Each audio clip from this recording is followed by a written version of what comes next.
proudest day and the proudest time in the seat of a rally car, because that day and that hour and those minutes, I got the bit between my teeth. You know, I really stood up and was counted and said, this is not getting away. I remember when we pulled on our helmets and Donald says to me, what are we doing? I said, we're going for gold, Barrett. That's all was said. I can still picture that run. That was just the best run ever.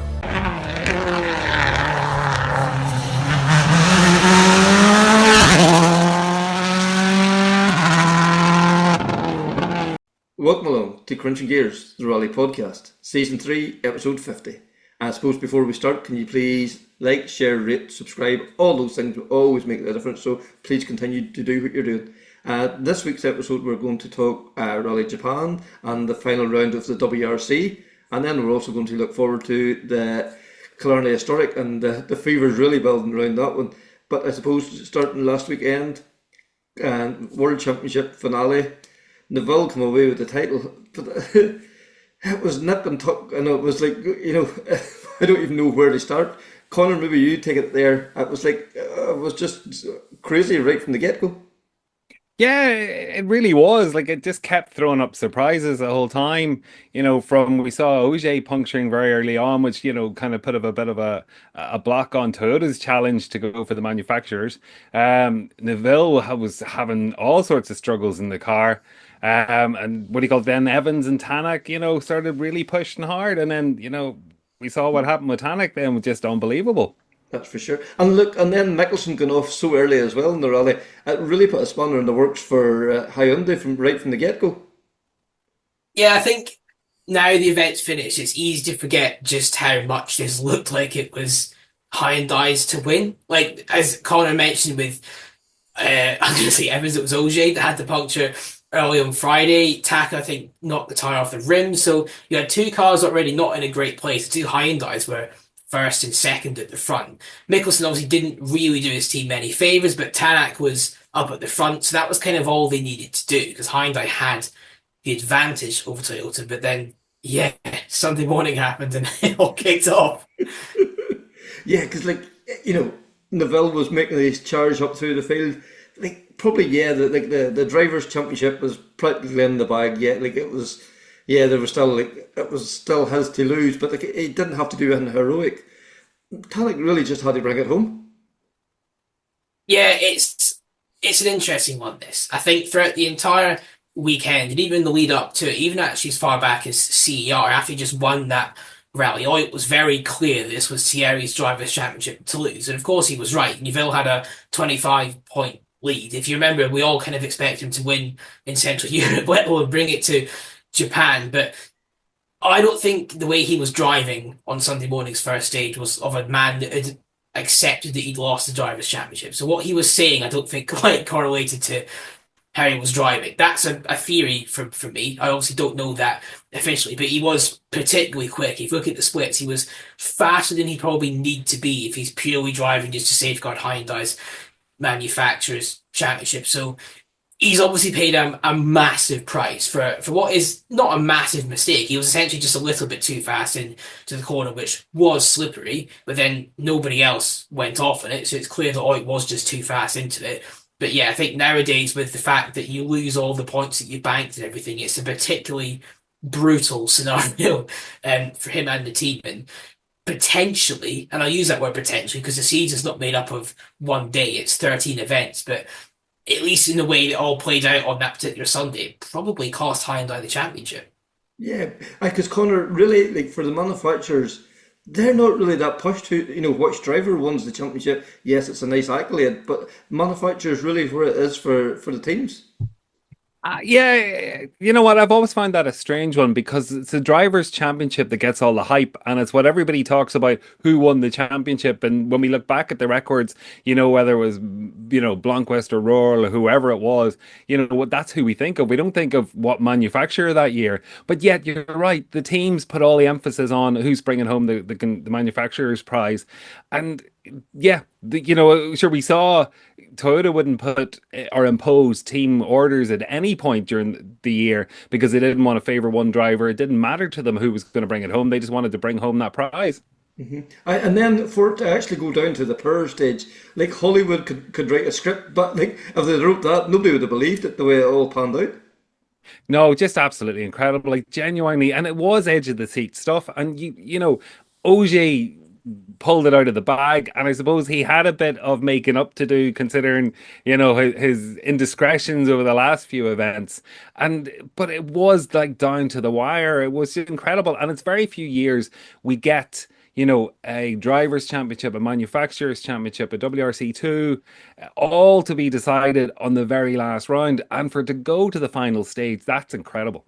Yeah, If I could just jump in there quickly yep. as well, it is incredible to watch, but for a journalist trying to write a report about the rally, it's not it's so ideal, not having a single clue what's going to happen. It's the case you had to write two introductions, just hope one of them would stick. So yeah, I don't think I can remember actually a more intense final day to a season than that. Certainly not in a long time. And I think it was quite weirdly nice to have the manufacturers championship feel so important, because I'm kind of with Connor. I agree. I think it matters to the manufacturers, but not really so much to anyone else. I think it's maybe normally a footnote of, okay, this team's won, but it was an amazing battle. And to see the two like heads of the Hyundai and Toyota motor companies in the same tent at the end of the power stage, and there's this picture I think that's gone around on social media of the split when you see that Toyota have done it, the celebration and jubilation from Toyota side and the long faces, it's perfect. Yeah. So yeah, what a way for a season to end. Yeah, because like we know how wonderful rally can be, but the cruelty of it as well. Like and as you say, both sitting more or less at the same table, and the highs and the lows just captured in that one shot. It shows you just the emotions that rallying can evoke. I think it's a good advert for the World Championship, actually. And it might sound a bit strange because we know we're in a bit of a strange situation at the minute with, I guess, still a little bit of regulation uncertainty. There's a bit more clarity with no hybrid for next year, but there's not a lot of manufacturer interest, if we're honest. We can't hide behind that. But the two that are there are massively invested in it. Maybe more surety on Toyota's side for the longevity, but as it stands, they're both massively in it to win. And yeah, it was really quite something to see just how much it meant to both. And I just feel for everyone who works for Hyundai, because yes, they had Thierry Neuville's Drivers' Championship to celebrate, but they already knew they had a Drivers' Champion as of CER, because it could only be a Hyundai driver that won. So I bet a lot of them got the plane home and probably felt like they'd lost, really, rather than won. I dare say Thierry was probably not quite in the same position, but yeah, it's a brutal way to lose, but an absolutely fantastic way to win if you're wearing a Toyota shirt, that's for sure.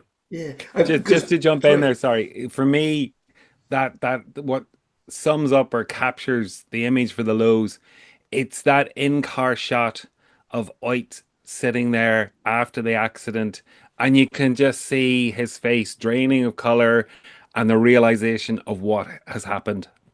yeah. Because like this, it could cost the team. I don't know, like in PR revenue, millions. They probably had almost their blurb wrote out, ready to go. And the same as yourself, look, they had the story already ready to hit print, and suddenly it all went wrong. I think the only saving grace from that side, it sounds ridiculous, but it happened that early. If that had happened on the power stage, that would be just the most difficult way to deal with it. But yeah, it was a sad way for it to end, actually, because in many ways, I think both teams deserve to win. The manufacturers on the one side, Toyota won, I think it was 9 rallies to Hyundai's 5, scored more podiums, more stage wins, I'm sure. So on that basis, they look like they're the team that rightfully deserves to win. But Hyundai, for me, was far tactically smarter this year, far more cunning, sussed out the Sunday strategy a lot faster. And for that, I think they really deserve a lot of credit, because Cyril Beatables kind of said it. He reckons genuinely that Toyota is still actually ahead in terms of performance. So as much as it is disappointing to lose, it's actually quite encouraging. And granted, this is probably a little bit of PR spin trying to shift the narrative, but it's encouraging that they could be that close to a team that they reckon is still probably slightly better. So in that regard, it was quite fascinating to see it all sort of work out.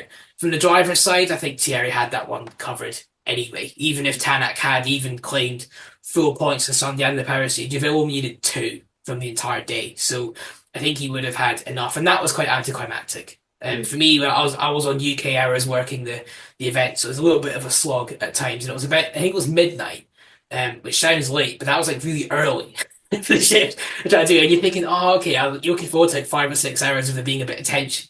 And when that gets ripped away, suddenly it felt the long night ahead felt less appealing after that because it was all sort of just done in an instant. But yeah, I think it's certainly an event we'll remember for a long time anyway. For sure. And the old wily folks, OJ was the guy that had to take it, and grab it by the scruff of the neck and throw it down the stage to get the maximum power stage points. And 3 months ago, you'd have bet your house on him. Suddenly now there's wee niggles of doubt. Well, we've seen what he's done now in the last couple of events, but he delivered as always. Yeah, what do you call it? I suppose he has the experience. He can, deliver when he has to. And, we've seen it before when the pressure has been on. There's been the odd occasion, maybe think back to Catalonia, final stage, rip the wheel off, that, there is the odd incident with OJ, but pretty much you could bet your house on him, he will deliver. And in this case, he actually did. Yeah, for sure. And look, for the part-time driver to help, to make the difference, I think there's some kind of poetic justice to it, really. Yeah, I think calling OJ part-time after this year probably isn't quite accurate anymore, is it? He's like a three-quarters driver, if that's even a phrase. He might have missed like 3 rounds or something in the end. But yeah, if I'm honest, I didn't feel that same sort of fear or lack of faith in the fact he'd do it. It just felt quite expected for me, if I'm honest. Yuville put a massive run in there, so it was obviously a big time on the board. You can see that from all the splits and everything. But OJ has been very, very determined. He always is to win some sort of championship. He's always said at the start of the year that manufacturers was his target, and I think I still believe him when he says even when he had this sort of remote shot at the drivers, that manufacturers was still where he really cared about. Not that he didn't want to win the drivers, but it's never been his goal anymore. I think obviously that softened a little bit when he realised his chance was slipping again. It's like you say the right things, don't you? But it was, yeah, I think for Toyota, his value is immeasurable. And we've seen the same with Rovanperä as well. I guess if Callie was there this year, and it's not to suggest that Thierry might not have won the championship, but I think Toyota as a team would certainly have been further ahead in the manufacturers had Rovanperä been around. He's a driver that's just that good. As a two-time world champion, he's got something quite interesting on this weekend, which I'm sure we're going to talk about soon as well. That's for sure. That is for sure. And then Connor too, Rally 2 went down to the wire as well too, and it was nice to see Sammy, claiming it as well. The Oliver Solberg was sitting at home, and I loved the way he handles his social media. He had, he was sitting with his popcorn, he had his bottle of champagne, and I think it was a tub of ice cream to console himself. And I just love the way he handled it. He seems such a lovely young fella, and he's going to have years to come. His star's still on the rise as well. Absolutely. We saw how gutted he was after Central European Rally when he realised, it was going to go down to Japan and he wasn't going to be there to, have that last chance at a fight at it. And yes, his teammate in TalkSport, Gus Greensmith, had said he'd give it a run and try and stop Sammy from pulling this out of the bag. Unfortunately, Gus had his own issues and wasn't able to challenge Sammy. But again, we got to look, that's the Yaris WRC2 on its first year has pulled off, the WRC2 championship. That's a fantastic result. And again, not a full season for Sammy there. It's selected events and he was in and out of the Rally 1 car as well. So I have to say fair play to him. And, I think we're all a bit saddened to see the relationship, between himself and Eni, they're kind of part and company as Sammy, stays on with Toyota and Eni is off into the wilderness now as well. Yeah, that's for sure. But Sammy is definitely a star of the future. Look, do you see him as a future world champion possibly as well? Yes. Simple and true. No, I really wanted just to do that. I've had so many people done that to me when I ask the questions. I thought I'd try it on this end. Yeah, definitely. I think he's got everything it takes. I think the driving and the speed is obvious. But I think particularly WRC2 this year, if you look at different events that he's been successful at, I think there was on the bounce he had Sardinia and then Poland. Two polar opposite gravel rallies, but on both he was the benchmark. He's smart, he's quick as he's quite, I would say, PR friendly. The last few days have not been the best on the PR front, shall we say. But even in all that, it shows that he's ruthless. And to be a world champion, you have to be Have that there. Yeah. ruthless, don't you? So yeah, I think Toyota's done very, very well to snap him up. It's probably one of these things that as sort of years go by, we find out he was signed like 3 years ago or something and was telegraphed into this position. But in the Rally 1 car, we've seen what he can do already. Yeah, I think it'll be an important year for him next year. He's got a full season now, so he doesn't have to necessarily go out and impress every single time he drives. But yeah, I think Toyota's done very, very well to get a hold of him. Yeah, and like as Connor mentioned too, the Yaris Rally 2, like it has shown like fantastic pace. Their first time really entering this field. They're normally producing the top class cars. They've never went down to the second division almost. To see what they've done is just it's full credit to the whole team there as well. Yeah, no, it is. And as you say, Toyota's never ever made a customer rally car before. So as much as they are the world champions for 4 years in a row, they've made obviously the sort of up there in terms of the best Rally 1 car, the best world rally car. It is a different thing trying to create a car for a different category, a different set of regulations. But I think deep down, we all kind of knew that they'd be there or thereabouts, didn't we? It'd have been quite surprising if they dropped the ball, but to take on the Skodas, as we all know how sort of all-rounded and well-rounded, rather, the new Fabia RS is. So for Toyota to come out on top of that, and I know some of it comes into driving and everything else, but the car is clearly there. So yeah, I agree. I think it's been impressive. Nice to see something a bit different because it's three-cylinder format and everything in the engine, so it's not exactly the same. It's a little bit varied compared to the Fabia. So yeah, nice to see that competition. That's for sure. And Connor, then our own Josh McGarlean had like a fantastic Friday, a fantastic Sunday, and just a very unfortunate to get just a cut on the Saturday morning, and like 2 or 3 inches. It could have been second or third there, over the weekend. Really, the times were Absolutely. there. Look, he was in a solid third, okay. And yes, you're right. Second wasn't that far away from him. He had a really good run against some very strong, seasoned WRC2 drivers as well. And just that extra couple of inches into the side of the road, there was a bit of a tree stump, and that was it. Unfortunately, it was game over, but he had been setting fantastic times. And again, his first time to go to Japan. He had Fuzzy beside him. Okay, Fuzzy's had the experience of competing there before, but still to go out there, and Japan's tricky. Like there isn't, as he found out, there's not much room for error on either side. It's he can be caught out by curbs or caught out by ditches. So he had done really, really well. It was just unfortunate then that, just got caught out. Yeah, because look, all in all, like Josh has to look back on this season and be very happy. Like and the way he's adapted to that Skoda, the times he's put in, the results he's put in as well too. He has to be very proud of what he's done. Yeah, I think Portugal feels like ages ago now to me. Yeah. Maybe it doesn't to everyone else, but it's funny how it all works. But that was the statement drive, wasn't it? And he sort of built on from there. Yes, the results haven't necessarily matched it, but he has shown an increase in speed. The decision to get into that top sport Skoda, it has to be said, was a good one. It always seemed like a good one at the time, but it's definitely paid off. But yeah, he's looking again to make little strides and everything for next year. But this is the thing in WRC2 now. It's that competitive. It's hard, I think, to really recognize just how quickly these guys are going. Because, I mean, you look at Josh there, for example, all of his teammates this year, Gus Greensmith, Pierre-Louis Lube, Oliver Solberg, all three of them have Rally 1 experience to their names. So, and in a lot of senses, Josh was racing, if not beating them. So that's the level we're at. And he certainly hasn't looked out of his depth, has he? So, yeah, it's been really nice to see. Yeah, for sure. Oh, and I suppose before we really move on as well, like Aaron and Taka back again, very solid, accomplished drive coming back. It would have been very easy for Taka to lose the head on Friday after the tire coming off the rim. Solid fourth, and definitely played a very important role in Toyota taking the manufacturer's title as well, Connor.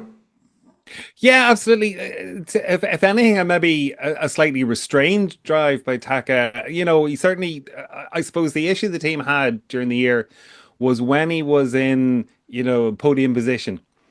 He kind of was giving it too much and not considering his drive and not being more measured and was having accidents.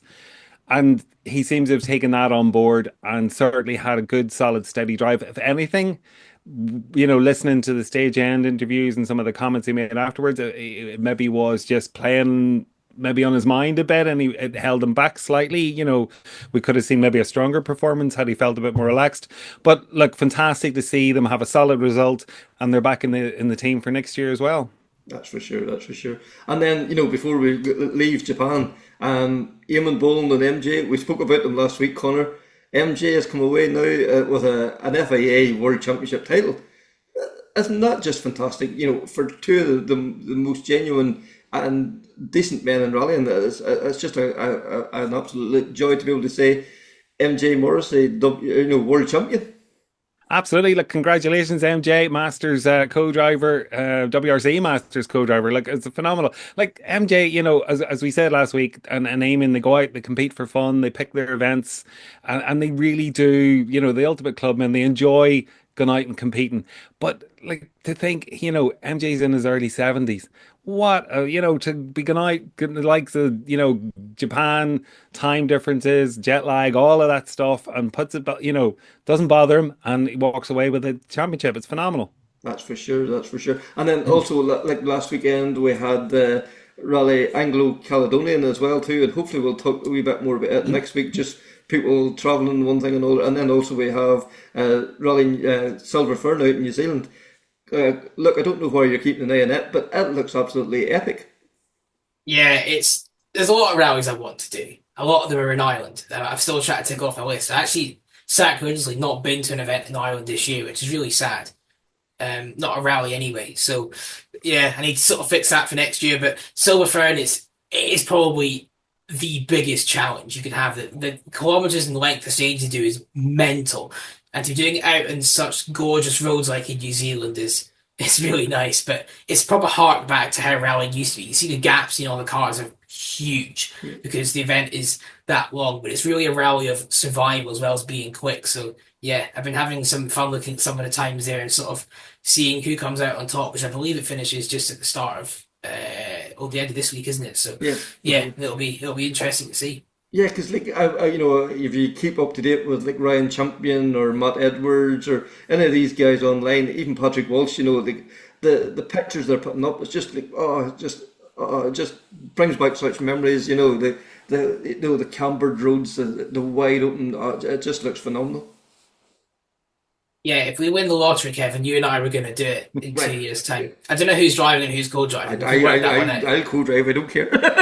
Yeah, but I prove myself to be... Actually, no, screw it. I'll be PR. I'm a podium finishing rally driver, aren't I? That's back it, in the day. So yeah, it doesn't matter that I was third or three out of default. We'll know that part. It doesn't matter that Cal McBride crashed on Friday and still beat me. We don't worry about that. It doesn't matter. We don't hold it against you. We don't keep reminding you of every possible opportunity. No, I remind myself frequently, to be fair. But there we go. I proved something, that the world hasn't lost a rallying talent in me. But we knew that anyway, didn't we? And then, Connor, we kind of touched on it earlier. This weekend coming, the world champion, two-time world champion is coming to Killarney. Like, the hype around this is just going to be phenomenal, isn't it, so far? Oh, look, it's amazing. And again, it's all leading into, we're still trying to get that WRC event landed for Ireland. That's still happening in the background. So this is all part of that, the build up. We're getting a world champion is coming to compete in Ireland. We've been looking for this for a long time now, and it's phenomenal that Callie and Yanni are coming over. And it's a fantastic rally anyway. The historic event is a brilliant event. So this is going to elevate that as well. And the fact that it's a chance, it's a mini trial run. They have the service park, they've tickets for the service park, which have sold out the first allocation. I think there's a small number going to be made available for additional ones. But it shows the interest when we have people getting tickets to go to the service park. Yeah, and we have to say, from the club's point of view, this is it's not that they're trying to get tickets for profit. This is purely down to health and safety. They are limited. Where they're using as their service area as a live factory. There's people working there the weekends and all. This is just purely down to the number of people that the service area can hold. It's nothing. It's nothing sinister really. But look, whenever we hear this news coming out that Kelly Roof-and-Perry was coming over, I checked the date. I thought, no, this is April Fool's joke. Yeah, I have to say, it's amazing to see it, isn't it? We know this year for Callie's kind of been a little bit about sort of ticking off things he hasn't been able to do. in the past, and this is a great thing for him to do. He's a big rally man. He loves it. To be in a Toyota Starlet, we all know his backstory with how that was the car that we've all seen him driving on the internet as an 8-year-old and everything else. So fair play to Jason Black and his brother for sorting this out, because that's just incredible. Imagine the value of that car now. If he ever wants to sell it, it'll be going up a fair bit, won't it? So it's a complete win-win for them. But yeah, it's just amazing to see. I was about to call him the reigning world champion. Of course, he's not anymore, is he? Thierry Neuville saw about changing that at the weekend. But I'm just really curious to see A, how much he enjoys it, but B, where he fits in. Because I don't think it's by any means a dead cert that Rothenperry will be quickest here. He might be, but he's not got the experience of A, the car sort of rivals do. We all know how quick these guys are in these modified cars, so I think it'll be quite an interesting battle, and I'm sure Callie will be up for all the crack as well. So yeah, it's amazing news for I think everybody concerned. Yeah, because we often talk to the modified crews on here, and that's what they say. The banter, the ribbon between stages. I just want to see how Kelly and Yanni sort of meld into all that kind of thing as well. The likes of Kevin Eves or Rob Duggan's going to start getting stuck into him. How will he react? I wonder if they'll be able to understand the accent. The first thing, but Yanni will be well up for it. Yanni's great in that episode. So is Callie, in fairness, but I think on a WRC round, he's obviously naturally a little bit more focused. And I think he's more shy, I think, than Yanni, but he'll soon warm into it. Whenever he's in a rally car, whenever he's into this sort of thing, he's having a great time. And fair play to everyone. I think particularly Paul Nagels had a big hand in this as well. For getting Callie and Yanni to come over here is incredible, because we're going to talk about it for years to come. It's one of those things again that people are going to turn around and say, I was there. I saw Rothenperry drive at Balls Gap, which is such a cool thing to say.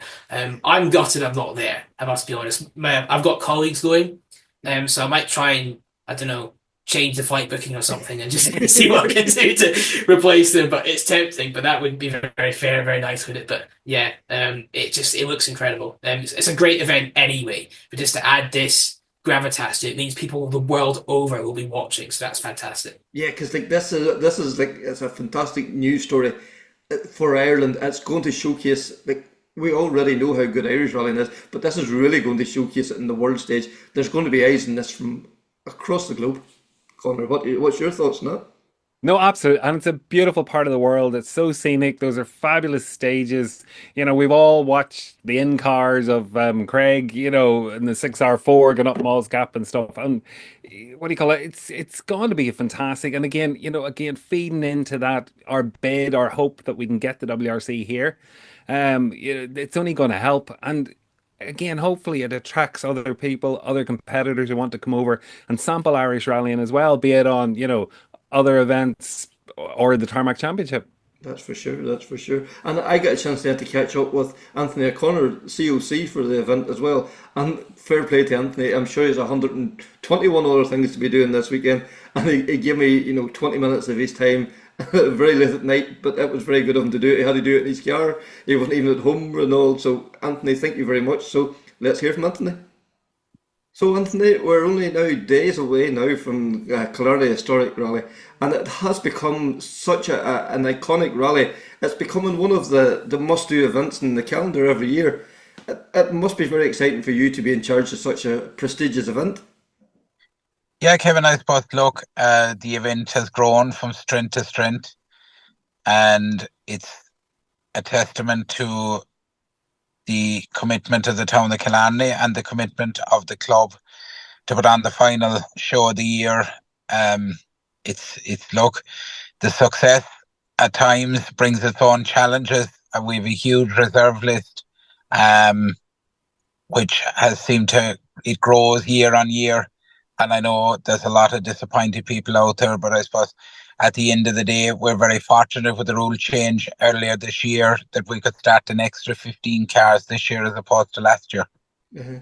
Yeah, because that's 15 more people that's getting the chance to do Malls Gap on Saturday morning, and yes, you're going to have to disappoint people, but it shows you how good a place the Irish rallying is at the moment, that a historic and a modified field can oversubscribe an entry list. Yeah, there's huge interest in the event, and I suppose everybody kind of sees this as their Christmas weekend away and everything else, and it kind of ticks all the boxes.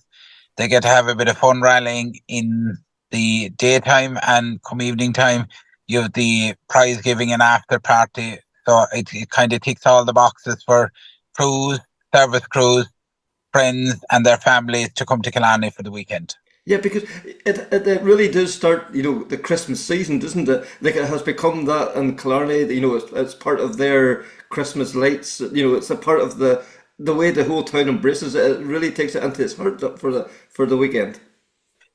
Yeah, we get a huge Céad Míle Fáilte here in Killarney, and from the chamber, the businesses in the town, they really like to see the rally coming into town the weekend that is coming in, because it coincides with the Christmas parade, and there's something for everybody to do in the town of Killarney. If people want to come in to see ceremonial start, or they want to come in to see the ceremonial finish, you'll also have the Christmas parade will take place in town just before the ceremonial finish, and there's an ice skating ring in town, and there's lots of bits and pieces around the town for people to do and keep kids entertained and stuff like that, Kevin. Yeah, because sometimes a rally can just be almost too dependent, or nearly head away, out in an industrial estate out of town.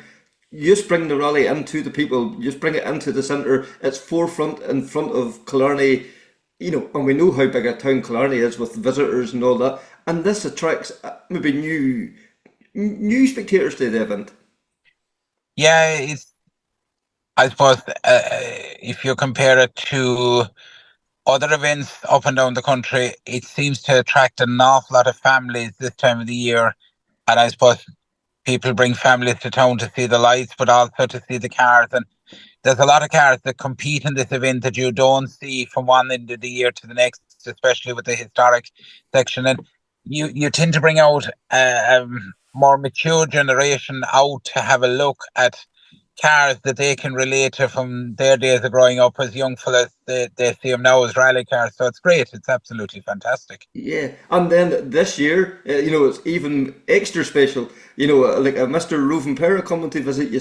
Like that is like such a boost for Irish rallying. This is such a good news story.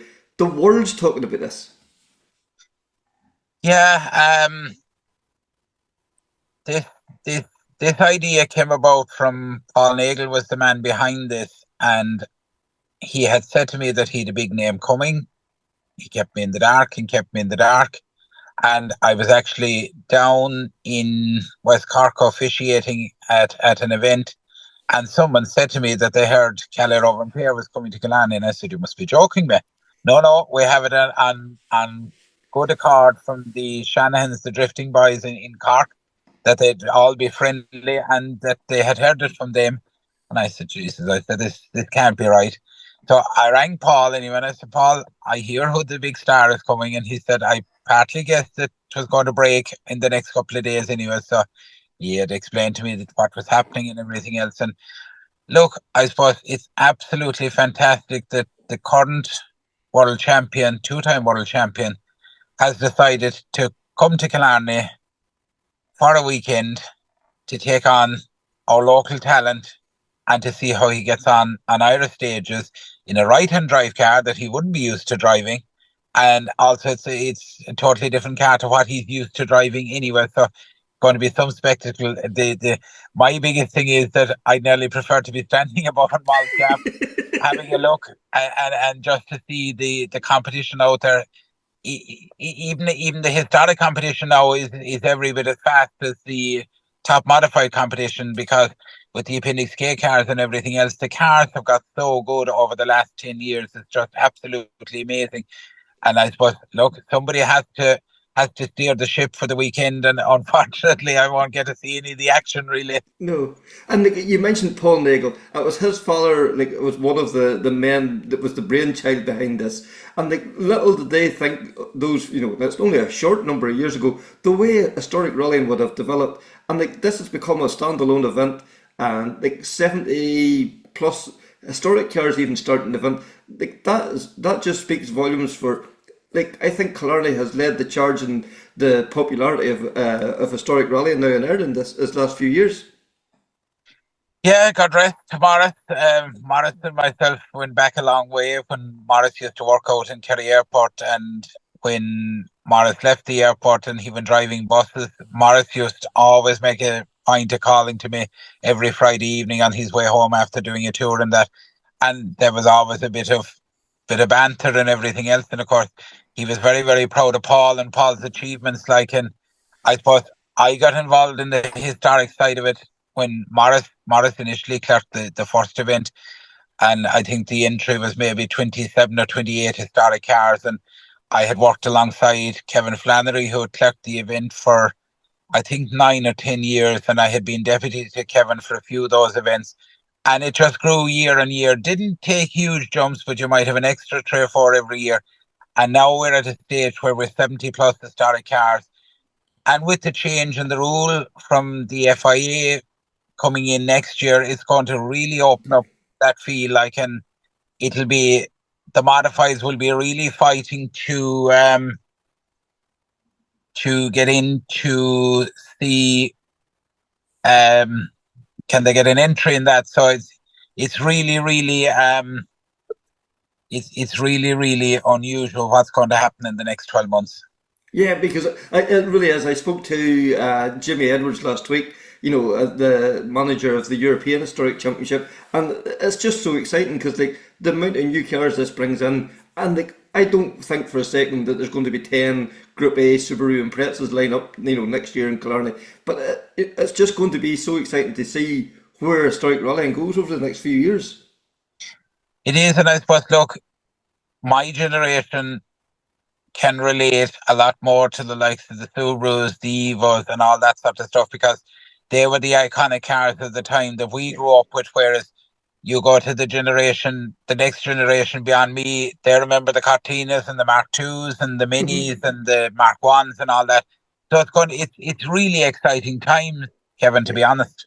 That's for sure. That's for sure. And then back to your own event now coming up this weekend. Like the way that we talked about how it's embraced by the town. Like this will be in the town centre Friday night, and there's going to be an opportunity for people to hopefully meet and greet with Callie. He's going to be there from shortly after 6 o'clock, and then all the rest. There'll be a ceremonial start for crews then to come over the ramp and a chance to meet our own stars as well. Correct, yeah. So Calais will be in the Killarney Towers Hotel, which are the title sponsors of the event. He's going to be there from around 6 o'clock on for a meet and greet, an autograph session. And while Calais is up in the towers, the rest of my crew, Mike Moriarty, Eric Knott and Niall Murphy, the people that look after ceremonial start along with their team of marshals, will be down getting ready for ceremonial start. So people, when they're finished their meet and greet with Calais, they can go back down and have a meet and greet with all the other top drivers in the country and from outside the country that are coming to take part in the event. Yeah, because like as we said, that the entry is oversubscribed, and it is the cream of the cream of historic rallying and modified rallying. Like like the both events are just. It's like reading down the entry list. It's the who's of who you'd want to be at any event.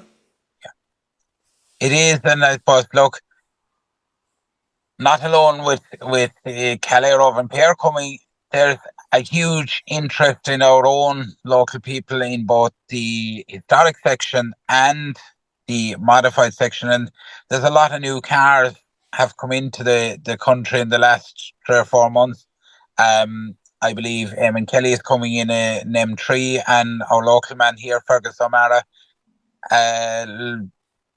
2 weeks ago, last Saturday, took delivery of an M3 as well, and it'll be his first time on Irish stages. So, I mean, it's absolutely amazing the interest that has gone into historic rallying in the last 3 or 4 years, and the way historic rallying is going, it will become the new modified rallying because the machinery is every bit as good as what's in the modified section now. So it's great. Look, and I suppose as we're touching on the subject and the people coming to see our world champion and to see our local talent, it's going to bring huge numbers of people into the town of Killarney for the weekend. I just, a little bit of advice for anybody coming to Killarney would be to arrive early if you're going spectating on the stages, to park in safe places.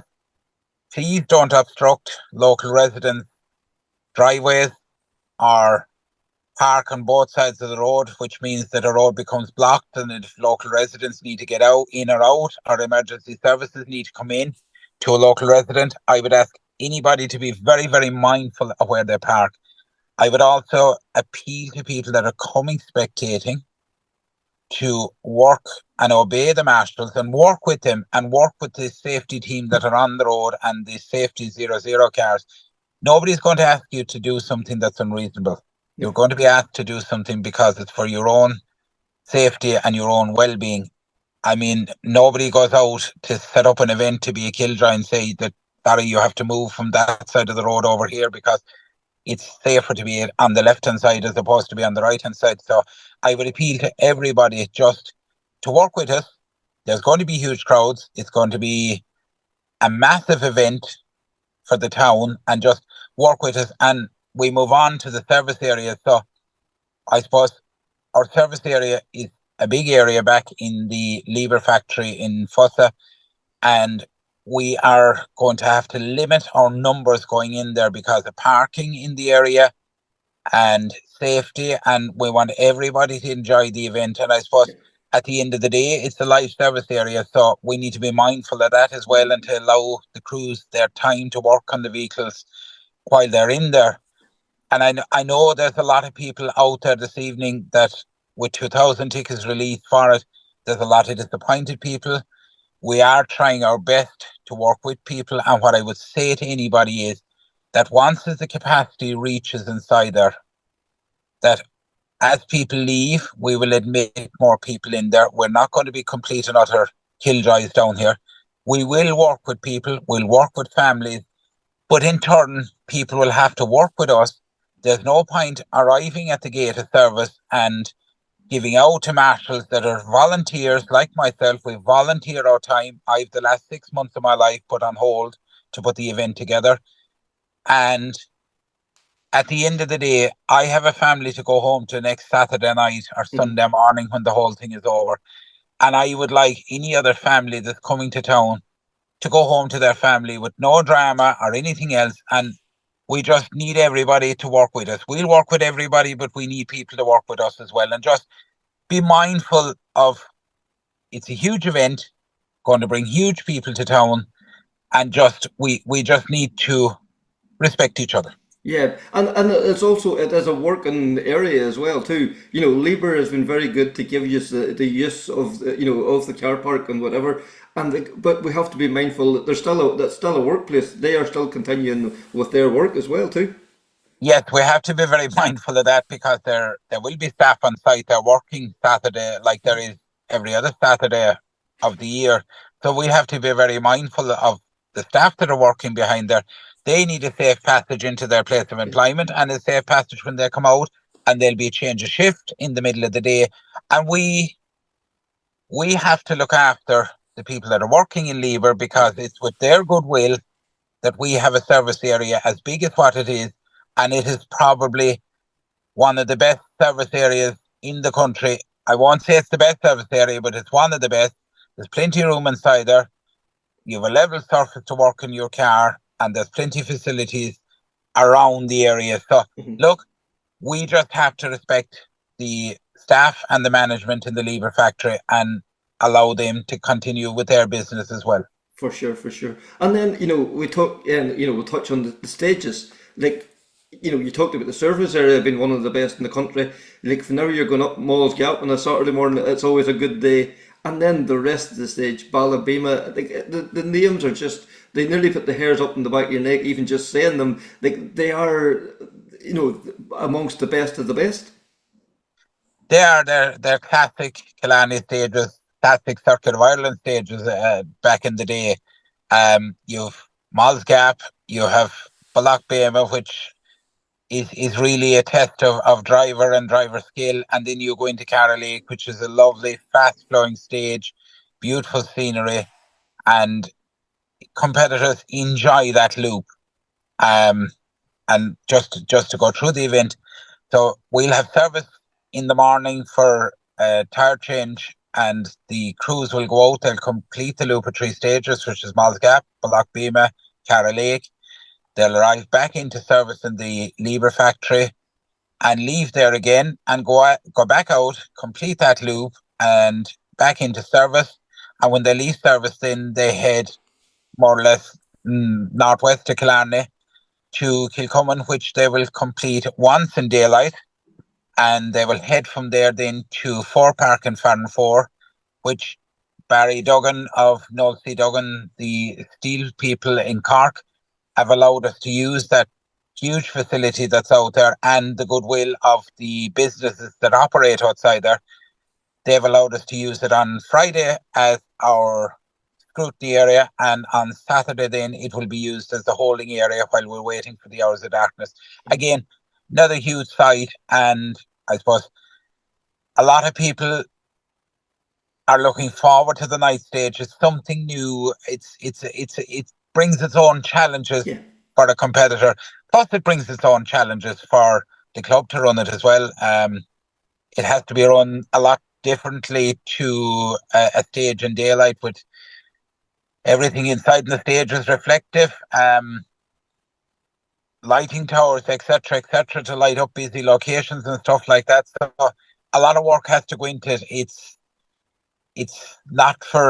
probably not for every club to do. It's expensive to run it, and a lot of work goes into it, and takes a lot of manpower to make sure it's right and it's safe to run in the cover of darkness. So again, like the other stages, I suppose if you are going in to watch the night stage, just be extra mindful of where you're going, and I would say arrive early. Don't arrive when it's pitch dark, and try and get in to go spectating, because you won't see where you're going. It's the first thing, and you just need to be very mindful of your surroundings. Yeah, and definitely, reiterate, I suppose, as well too. Listen to the marshals and listen to the officials. They're the experts here. They're the ones that's there, and they want everybody to go home safe. Correct, and I suppose, look, events all over Ireland won't run without marshals, and what everybody needs to have in the back of their mind is a marshal is an unpaid volunteer that leave their home very, very early in the morning. They come, they do day's work, and they hope to get back home to their family that evening, and they deserve to be respected. At the end of the day, they're there so that people can come and watch the sport. And I thought, look, rallying is probably the greatest free show on earth. Any other sport that you want to go to, be it hurling, football, rugby, soccer, you have to pay to go to see it. So I suppose, look, it's just something to be very, very mindful that all these people that you see out over the course of the weekend with a reflective jacket on them, they're an unpaid volunteer. Yeah. And I suppose also appeal to spectators, buy a programme. Like, this is the lifeblood for clubs. This is one of the only ways they have of bringing in money back into the sport, and it takes a lot of money to put on a rally. It's not a simple task, and it's by no means everywhere you go everybody looking for it paid. So the programme will help to alleviate some of the pressures on the club. Yes, the programme will certainly help to alleviate the strains that come with running an event of this size. There's huge insurance costs. You've all the services that you need in place at each stage.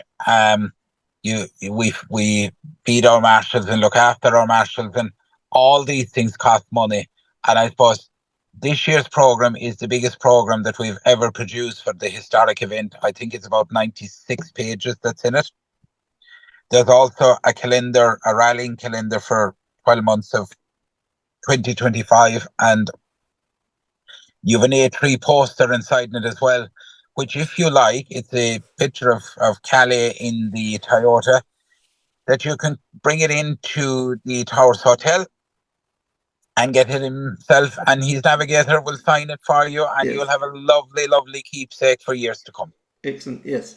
And then, another thing that is vital for running any event is your sponsors. And you're very lucky, you have the Killarney Tower Hotel as your lead sponsor, but there's also lots of other, smaller sponsors, stage sponsors, and all those sponsors is the difference between event cleaning its nose or making a loss. Yeah, I suppose, look, I'm very fortunate to have done a deal with Alan Ring, who is one of the historic competitors, and his sister Gemma of the O'Donoghue Ring collection of hotels, which they have 3 hotels here in town, and they have a sister hotel in Castle Island, which we have ran the forestry event out of the last couple of years. Absolutely lovely, lovely family to deal with. Nothing seems to be a problem. And if it is a problem, there's a solution found very, very quickly. I enjoy working alongside the staff in the hotels here in town, the 3 hotels, the Killarney Towers, Killarney Plaza, and the Killarney Avenue Hotel. And it's so easy work with the staff inside there. And last year, they didn't know what to expect, but I can tell you this year they're on the ball because they see what went on last year, and they're nearly prompting me now that I should be doing this and this and this, which is great. And it's great to see that kind of enthusiasm from staff in the hotels. Also, we're very, very fortunate to have Casey Print and Cormac Casey on board with us again this year. Cormac does all our printing. He's an associate sponsor of the event. And I would say Cormac is a friend of mine, along with being a sponsor. I could turn to Cormac at any hour of the day or night if I had an issue. And Cormac has also COC, the international event, just gone. And he understands the workload that is involved in running the event. And he's it's great to be able to pick up the phone and say, I'm stuck for this or I'm stuck for that. And the next thing, 20 minutes later, you get a WhatsApp. It's here, printed up on the bench, ready for you to collect. And on top of that, then, we've lots of state sponsors out there. You have the likes of Trainers, you have Castrol, BG Motors, Cyril Wharton, Tool Hire, you have Castle Island Tire Centre, Killargan Tire Centre, Keen's Centra in Farnfore and Keen's Super Value in Killargan. You have a Hearn's Motor Group in Castle Island, and Paula Hearn again, another historic competitor in a BMW M3, and they will also be providing us with vans and course cars over the weekend.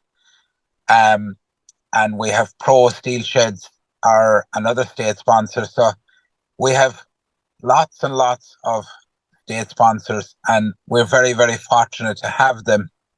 I know a lot of events struggle to get sponsors in, and then you have the advertisers in the program, whether they take a business card ad or they go for a page or 2 pages in the program.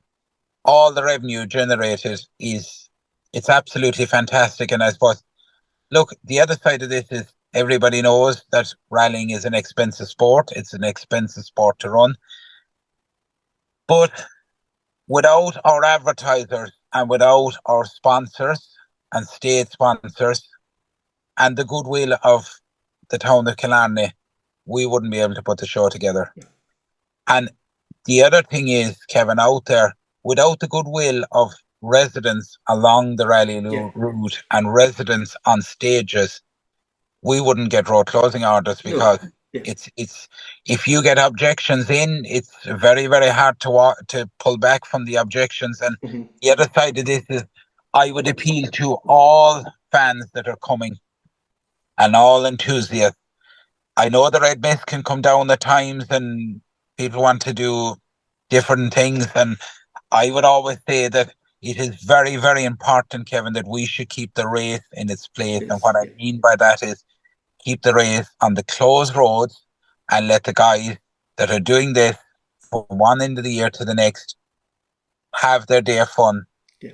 And just, we need to respect the residents. And I would appeal to anybody that's coming to try and keep the noise levels down, because again, without the goodwill of the people of Killarney and the outer areas of Killarney like Kinmare, Killargan, Castleisland, Farnfore, all those areas, if we start upsetting residents in those areas, well, it becomes very, very difficult on the likes of me as a clerk of a course or the club to host the event going forward. Yeah, it's very difficult for you to go and knock on somebody's door this time next year, looking to bring the event back again whenever there was hassle this year. So please, Correct. just Yeah. keep the race in its place. Correct, keep the race in its place. And I suppose the other thing is, look, everybody likes to take their few sandwiches with them and their couple of bottles of drink or cans of drink or potatoes or sweets or whatever they want to take with them. Just please don't leave the rubbish thrown around farmers' fields or thrown on top of ditches. Take your litter home with you, please, because it just creates a huge workload for my team after having to go out to litter pick and 110 kilometres of stages along with road sections so that we can hand back an area the way we got it. So I would just please appeal to everybody, just be mindful. Yeah. It's all it is. Yeah, and then I suppose to wrap it up as well too, this is not just the Anthony show. You have a team there behind you as well, and you have been working hard the last 6 months. You've with most rallies, it's normally just a small group of people, but it takes them all to be doing their jobs to solve problems before you even know their problems. Maybe a lot of the time too. Correct. Look, Kevin, it's a bit like the song, all God's creatures got a place in the choir and something low and something higher. Everybody has a place on the team, whether it's the guy that will put out the toilets for me or the guy that's doing a safety plan or setting up stages or looking after the rally office, the girls inside there. Everybody does something. Yeah. I can't do the whole lot myself, so I need a team around me. And on the weekend, there's probably a team of 50 or 60 people on top of 240 or 50 marshals. And we all do this voluntary. We do it for the love of the sport. Sometimes we all question ourselves, why in the name of God did I put my hand up to do this thing again this year? Because each and every one of us have families. I have a young family at home. Christmas is coming. There's Santa Claus. The house is a rally office for the last 3 months, and there's stuff throwing every place. I won't say what I was going to say. It's called it home. I'm sure you'll get my gist there, Kevin. But I mean, at the end of the day, the whole thing takes over our lives. And I suppose I have to mention my partner Amanda and my 3 children, Aveen, Dylan and Freya. They have been very, very supportive of me. They don't get to see me some weeks from one end of the week to the next because I'm running to meetings here, there and every place. It's a small bit like being a politician. You're constantly being dragged from here, there and every place. And I suppose I am very, very fortunate with my employer, Mike Moriarty in Central Car Sales in Farnfore. Mike has been a rallyman himself for many, many years. He's the sponsor of the Kingdom of Kerry Championship. And he kind of walked away from me for about 6 or 7 weeks before the event and just lets me at it because he knows I have a awful lot of work to do. I do a lot of it while I'm at work, which is if I was in any other job in the country, I wouldn't be doing it. You'd be chasing. I just couldn't do it. Yeah. Well, you couldn't because by the time you get home in the evening from work, you have a couple of hours of a window, you have kids to put to bed and everything else. So, I mean, I'm just very, very fortunate of where I'm employed and very fortunate that Mike and Margaret allow me to do what I'm doing. Yeah. Well, Anthony, all I can do now is but wish you the very best. Fingers crossed the weather's looking favourable at the weekend, so all being well, you have a good, safe event. Kevin, thank you, and thank you for taking the time to have a chat this evening. I enjoyed the chat. At times you feel like when you're talking to someone, you're taking the weight off your shoulders. So look, I want to thank you and thank all the other media outlets that helped to promote the event. It's absolutely, it's fantastic that there's so much interest out there in promoting the sport. So it's look, Kevin, the likes of yourself and any other person that's involved in media, it's great. It's great, and thank you very much. So thanks very much there to Anthony, and best of luck to all taking part on Killarney now at the weekend. So that is season 3, episode 50. We have to let Luke go now because he has to rush off now to watch I'm a Celebrity, Get Me Out of This, Love Island, or whatever it's called. So without further ado, until the next time, take care, speak soon, and bye.